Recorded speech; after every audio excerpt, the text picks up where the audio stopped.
प्रणाम। मैं सुरेंद्र शर्मा। वर्तमान में ज्योतिष के अधीन सूक्ष्म ज्योतिष पर हमारा अध्ययन जारी है। सूक्ष्म ज्योतिष में जो हमने टॉपिक लिया हुआ है, युवक तथा युवती के विवाह काल के समय जब हम गुणों का निदान कर लें तो दोनों की कुंडली में उन इकाइयों का अध्ययन कर लें जिनके सुदृढ़ रह जाने के उपरांत हमें सुख मिले, और अनुत्तम पाए जाने के उपरांत यदि हम त्याज रखें, नज़रअंदाज न करें तो सुख में और आँख में चले कि जैसे तैसे विवाह हो जाए, बस यही उद्देश्य हो। और गुणों के निदान हो जाने के उपरांत या गुणों से सेटिस्फाई हो जाने के उपरांत हम युवक तथा युवती को विवाह के अंदर जोड़ दें तो फिर कष्टों के अलावा सुख तो मात्र क्षणिक और काम चलाने के लिए ही होंगे, अन्यथा कष्ट होंगे। झगड़े, असंतुष्टि, मन मुटाव, धन की कमी, संकट, चरित्र प्रभावित हो, रोजगार पर प्रभावित हो, परिवार में असंतुष्टि रहे, भिन्न भिन्न प्रकार के संकट सामने आते हैं।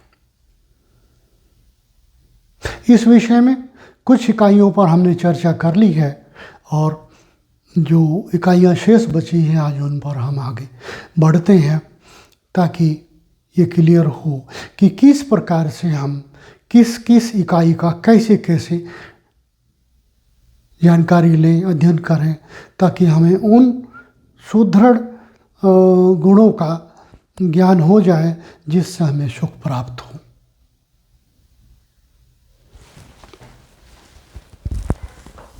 आज हम आगे चलते हैं कि कोई से की कुंडली में तलाक योग तो नहीं अथवा अपराध करने की स्थिति तो नहीं। दोनों की कुंडली में संतुष्टि का योग तो है कि वो विवाह से संतुष्ट हो और उत्तम जीवन जिए, और साथ में कंगाल योग तो नहीं, पैसा ही ना हो तो लोग भूखे मरे। इन बातों का हम अध्ययन आज करेंगे। यदि लग्न में राहु अपने नक्षत्र में हो, सप्तम भाव पीड़ित हो, सप्तम भाव पर राहु की दृष्टि, शनि की दृष्टि हो, शनि का प्रभाव हो, उपस्थिति हो, गुरु पीड़ित हो, तलाक योग बन जाता है। सप्तम भाव में सूर्य मंगल की स्थिति हो, तलाक योग बन जाता है। परंतु यदि सप्तम भाव में सूर्य मंगल की स्थिति भी है परंतु गुरु उत्तम है, लग्नेश उत्तम है, चंद्रमा उत्तम है, तो विवाह निभ जाता है, परंतु शांति से नहीं चलता, संकट तो आते हैं। सम्मुख मैंने एक कुंडली ली है, उदाहरण स्वरूप ये काल्पनिक कुंडली है, इसमें मैं क्लियर करता हूँ। जैसे ये लग्न है, लग्न में राहु है और वो अपने नक्षत्र में है, अपने नक्षत्र में है, आर्द्रा। आर्द्रा नक्षत्र राहु का अपना नक्षत्र है और काफी कड़वा नक्षत्र है, खतरनाक नक्षत्र है राहु का। राहु अपने नक्षत्र में लगन में है, ये इकला ही काफी है विवाह को बिगाड़ने के लिए। लग्न में राहु नक्षत्र हो, राहु हो, तो ये ऐसा कहा गया है उस व्यक्ति का सिर्फ रोने के लिए जन्म हुआ है। किस लिए रोएगा, किस कारण रोएगा, ये तो प्रभु जाने, लेकिन शांति नहीं मिलेगी उसको, जीवन में वो दुखी रहेगा। आगे यहाँ केतु के साथ गुरु है। लोग कहते हैं केतु से भी कुछ पीड़ित होता है, लेकिन मेरे मतानुसार ऐसा नहीं है। सिर्फ एक ही पीड़ित करेगा, वो है राहु। केतु मात्र सर्प की टेल है। राहु पर राहु की दृष्टि, गुरु पीड़ित, चांडाल योग बन गया, वैवाहिक सुख नष्ट। साथ में सप्तमें शुक्र मंगल के साथ बैठा हुआ है, शरीर को ले रहा है, शरीर विकृत हो जाए, विपरीत लिंगी के प्रति विकृत हो जाए। एक तो राहु सप्तम में बैठे गुरु को विकृत कर रहा है, दूसरे यहां से शरीर विकृत हो गया, तो व्यक्ति का ये पता नहीं वो कहाँ कहाँ घूमेगा विपरीत लिंगी के साथ। साथ में सप्तमेश और मंगल पर शनि की दृष्टि पड़ गई, इसलिए सप्तमेश और मंगल दोनों विकृत हो गए। जब चरित्र प्रभावित हो जाएगा, निश्चित तलाक तो होगा, या तलाकवादी योग बना हुआ है। गुरु पीड़ित, सप्तम भाव पीड़ित और शुक्र पीड़ित, मंगल के साथ युद्ध, अर्थात शरीर विकृत और सामने शत्रु से पीड़ित, तलाकवादी योग बन जाता है। ये व्यक्ति जो भी है, मेल या फीमेल, क्योंकि पंचम भाव का जब भी, सप्तम भाव का या पंचम भाव का जब भी दोनों का आपस में कंट्रोवर्सी हो जाएगी, या तो ये यहाँ जाए या ये यहाँ चला जाए, तो व्यक्ति लव मैरिज का प्रयास करता है, जो चलती इसलिए नहीं क्योंकि पीड़ित हो गया, करता भी है, टूट जाती है। इस प्रकार से तलाक योग बनता है। मेल की हो या फीमेल की, दोनों में एक ही तरीके से डिफाइन होगी, नहीं चलता। आगे कंगाल योग तो नहीं है। अब कंगाल योग कैसे डिफाइन हो? इसके लिए यदि अष्टमेश और दशमेश की युति होकर के षष्ठम में आ जाए, अष्टमेश और दशमेश की युति होकर के षष्ठम में आ जाए और उन पर पापी की दृष्टि पड़ जाए, अथवा दशमेश अष्टम में चला जाए, पुनः दशमेश अष्टम में चला जाए, भाग्येश अष्टम में आके बैठ जाए, उन दोनों पर पापी की दृष्टि पड़ जाए, तो कंगाल योग बन जाता है। व्यक्ति को रोजगार मिलेगा, छूटेगा, मिलेगा, छूटेगा, अंततः वो इतना परेशान हो जाएगा कि रोजगार से फ्रस्ट्रेट होकर के बार बार रोजगार छूटने से अंततः उसको रोजगार मिलेगा ही नहीं, कंगाल योग बन जाता है। भाग्येश, सप्तमेश, पंचमेश, यदि तीनों मिलकर 12वें बैठ जाए, भाग्येश, सप्तमेश, पंचमेश तीनों मिलकर 12वें बैठ जाए, पीड़ित ग्रह की उस पर दृष्टि पड़ जाए, तो व्यक्ति कंगाल हो जाता है। जो धन है लुट जाता है। ऐसा एक उदाहरण मेरे पास आया था, करोड़पति से शून्य, शेयर बाजार में काम करता था, स्थिति ये आई कि दिवालिया हो गया। इस प्रकार से कंगाल योग बनता है। ये मात्र 1 या 2 उदाहरण है। आगे लड़के या लड़की में अनेक जीवन साथी योग तो नहीं है, ये मैंने डिफाइन कर दिया, ये यही योग है। आगे कोई से में अपंग होने का योग तो नहीं है।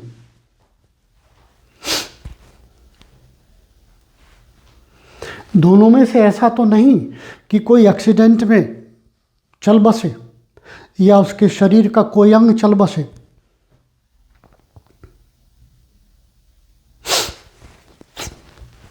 यदि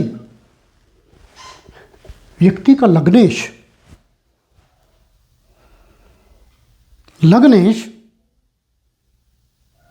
मंगल से युक्त होकर के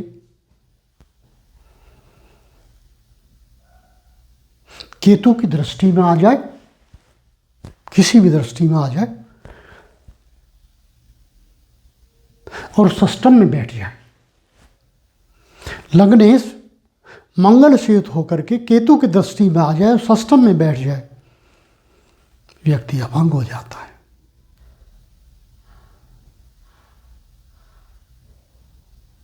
लग्नेश द्वादश में बैठ जाए, राहु से युक्त हो जाए,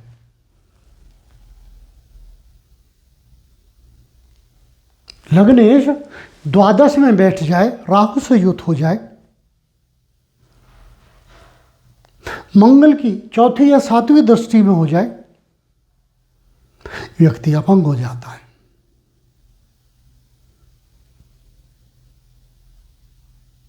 शरीर पर शनि और राहु की स्थिति हो जाए, प्रथम भाव में शनि और राहु की स्थिति हो जाए, मंगल शनि की किसी भी दृष्टि में हो जाए, 3, 7, 10 में से 10 में पीड़ित हो जाए, व्यक्ति अपंग हो जाता है। अपंगता की स्थिति मात्र शरीर से नहीं, मस्तिष्क से भी है। यदि चंद्रमा शनि से युक्त होकर के षष्ठम में बैठ जाए तो व्यक्ति मेंटल स्थिति में आ जाता है, यद्यपि बुध भी पीड़ित हो, पागलों जैसी स्थिति में आ जाता है, वो अपंग ही होता है। इस प्रकार से हम अपंगता का अध्ययन करते हैं और कर लेना चाहिए,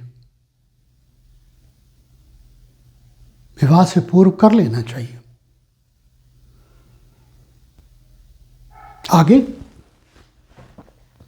कन्या के नक्षत्र से लड़के का नक्षत्र द्वितीय तो नहीं, नक्षत्र चक्र पर ये देखिए, नक्षत्र चक्र पर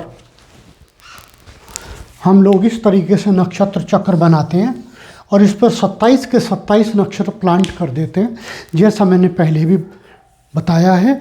और फिर ये देखते हैं, जैसे 1, 2, 3 नक्षत्रों की संख्या गिने और उसमें प्रारंभ करें हम अश्वनी, भरणी, कृत्तिका, रोहिणी, इस प्रकार से। सिर्फ ये देखें कि जहाँ पर भी लड़के की कुंडली में सेकंड में वृष का हो या कन्या के नक्षत्र से लड़के का नक्षत्र, मान लिया कन्या का नक्षत्र हमने मान लिया ये 2 नंबर भरणी, तो लड़के का नक्षत्र इससे अगला ही तो नहीं, कृत्तिका। यदि लड़के का नक्षत्र कन्या के नक्षत्र से द्वितीय ही हो, अनर्थ होगा, कहा नहीं जा सकता इसके विषय में क्या होगा। शरीर में अनर्थ होगा, वैवाहिक अनर्थ होगा, कंगाल का अनर्थ होगा और कोई अनर्थ होगा, कुछ होगा और बहुत कुछ होगा। आगे, किसी लड़के की कुंडली में सेकंड में वृष का शनि तो नहीं, लड़के की कुंडली हो, द्वितीय भाव में 2 नंबर राशि हो, वहां शनि बैठा हुआ हो, ऐसा तो नहीं। 1 से अधिक पत्नियां रखता है, इस भाव में ये 2 नंबर राशि है। यदि यहां शनि बैठ जाए, 1 से अधिक पत्नियां रखता है, विवाह होते हुए भी घर से बाहर उसकी 1 से अधिक पत्नियां अतिरिक्त होती हैं। मैरिड हो, अनमैरिड हो, वो कोई भी हो, घर में पत्नी है, बाहर गैर मैरिड, बिना मैरिड पत्नियां होती हैं। ये स्थिति है।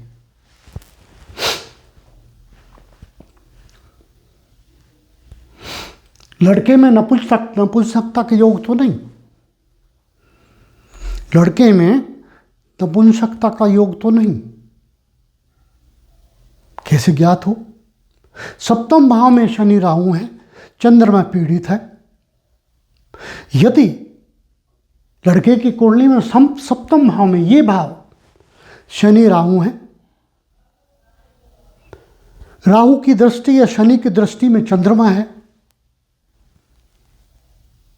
लग्नेश कमजोर है, नपुंसक हो जाएगा। अथवा चतुर्थेश सप्तमेश दोनों एक साथ मिलकर के राहु से युक्त होकर के बैठ जाए, नपुंसक होने के चांस बन जाएंगे। सप्तम भाव में शनि बुध और शुक्र बैठ जाए, पुनः रिपीट करता हूं, सप्तम भाव में शनि बुध और शुक्र बैठ जाएं साथ में, तीनों नपुंसक हो जाएगा। क्योंकि शनि नपुंसक, बुध नपुंसक, तो शुक्र भी उनके साथ बैठ करके नपुंसक हो जाता है। ये मात्र कुछ उदाहरण है जो मैं दे रहा हूं, बहुत से उदाहरण मिलेंगे, आगे कुंडली आएंगी, मैं डिफाइन करूंगा। कोई से की कुंडली में भूत प्रेत से ग्रस्त होने का योग तो नहीं। लग्नेश की स्थिति राहु से जुड़ाव हो, भूत पकड़े।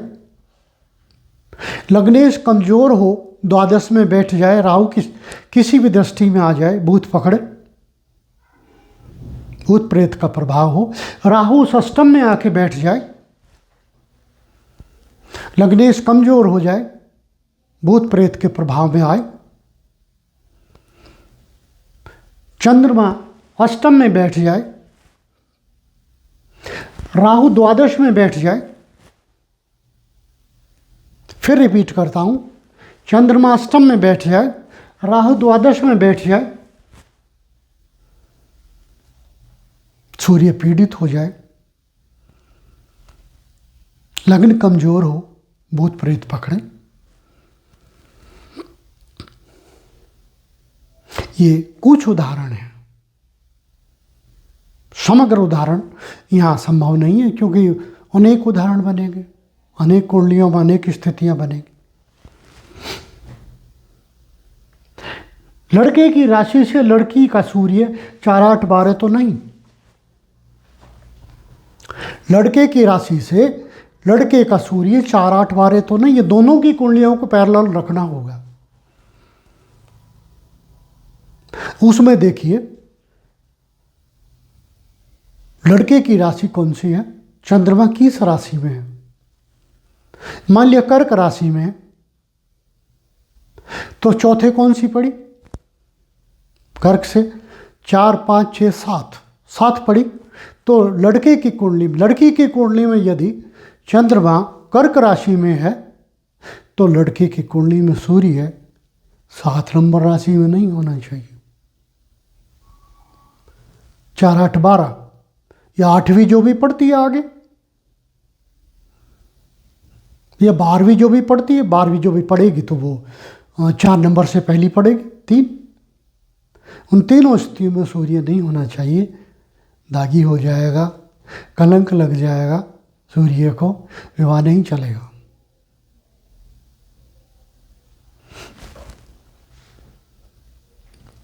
कोई से पर मार्केश की दशा तो नहीं आने वाली। आई जब कुंडली सम्मुख होगी तब हम देखेंगे मार्केश की दशा। द्वितीय भाव का स्वामी और सप्तम भाव का स्वामी मार्केश होते हैं।